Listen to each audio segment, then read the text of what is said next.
For my project, I looked at modeling polymers as random walks in VPython. So the basic idea behind this project is that polymers, when they're dissolved in a solvent, form a good approximation to a random walk. And so the questions we're interested in looking at are how the persistence length scales in relation to the number of steps in the random walk. And also, does this relationship change between self-avoiding random walks, which are just random walks that don't want to cross over themselves, and non-self-avoiding random walks? So here's a sample random walk, which is not self-avoiding. As you can see, it crosses over itself many different times, and ultimately ends up not too far from where it started. This red arrow is the persistence length. And also, as you can see, this wasn't constructed on a lattice. Oftentimes, especially for the self-avoiding random walk, you'll see them constructed on like square lattices, for example, because it's just easier to make the avoidance algorithm when it's only traveling up, down, left, or right. But for this, we just used a random angle generator and a fixed step length of b, so it can go in any direction at once. So the next thing we did is we looked at a plot of the average persistence length as a function of n, which is the number of steps in the walk.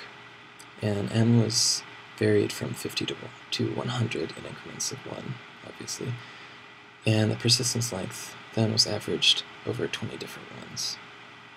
And we show the results in a log-log plot because, based on literature, we expect the persistence length r to increase with the square root of n for the non-self-avoiding case. So here you can see in cyan the expected path that we expect our persistence length to follow, which is just the square root of n. And in red you can see the average persistence length calculated from our simulations. And while it's not a perfectly linear fit, obviously, we do see the general trend that we expect. If we had the simulations that we did run took several hours to complete just using the runs that they did. So ideally, with several extra days, we could have done averages over hundreds or thousands of runs, but we just didn't have that kind of time for this project. However, the results that we see here are definitely what we expect to see based on literature. So the next issue I wanted to look at was self-avoidance. And this is a pretty tricky subject, but the way we approached it is just by looking at, if you will, this green line is a segment of the larger walk that's already in place, and these red points correspond to potential endpoints, or the last point on the walk that was placed. So basically the algorithm that we went through is we wanted to see when these last points were in a danger zone, if you will. So for every pair of points, we then constructed an oval or an ellipse based on the length b between points. And so basically all it is it's a half circle on either side of the points of radius b, and then a rectangle of width b and height 2b. Because whenever there's a point that's on or within this oval, then there's one angle or multiple angles where it could intersect, where the next jump could intersect with this line, because again it's a fixed length b, and so if you rotate this through, then you can see that it's going to intersect with this point. And obviously if the last point is inside this oval, then there are going to be multiple points where it could intersect.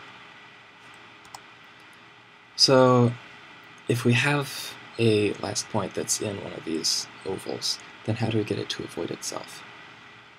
Well, the process that we went through is basically whenever there's the last point that was placed is within one of these ovals corresponding to any consecutive pair of points in the walk, then a circle is drawn around the last point, and also the line connecting these 2 points of interest is extended.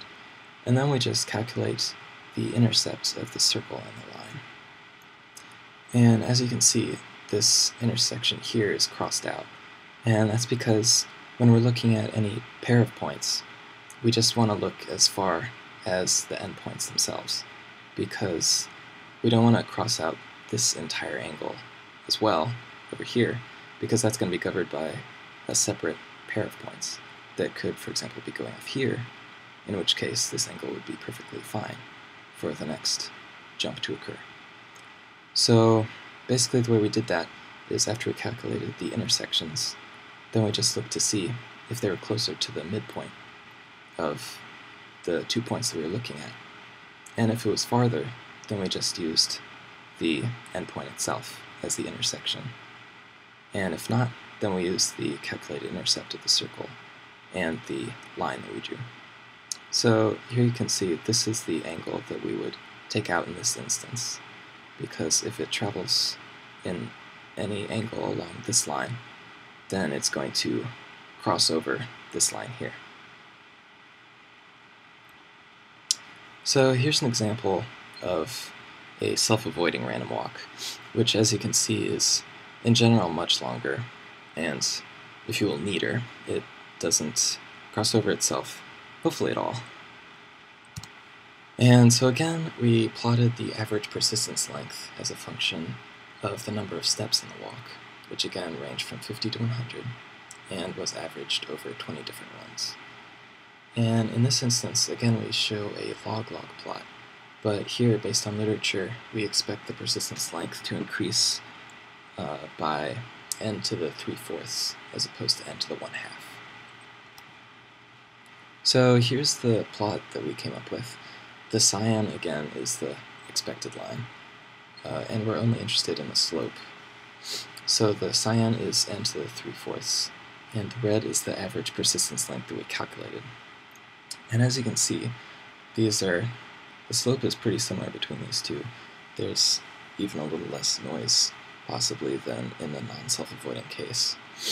So again, we would have liked to look at just a higher number of runs to average over, but based on the amount of time that it took, we just didn't have the resources to do that. But the results that we do see definitely show, reinforce what we expect to see from literature. For the self-avoiding case, we see that the average persistence length scales as a function of n to the 3/4, and for the non-self-avoiding case, we see that the average persistence length scales as a function of n to the 1/2. Here are my references, and thank you very much.